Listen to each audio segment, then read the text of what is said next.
12 yaşı olarkən Hindistan polisi onların evinə basqın etdi və bacısını pəncərədən atdı.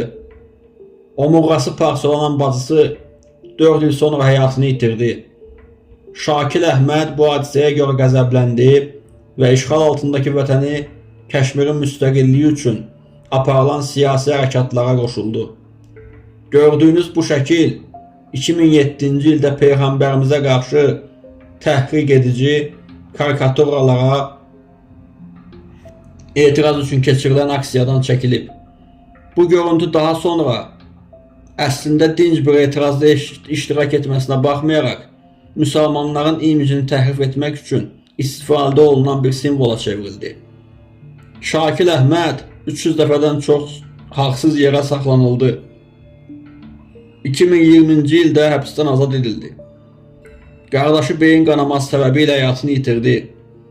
Atası isə Hindistan hərbçilərinin Əhmədin evinə dəfələrlə etdiyi basqınlar və pis rəftar səbəbilə yatağa düşdü. Şəkilin şəkli illərlə müsəlmanlar belədir algısını gücləndirmək üçün istifadə olundu.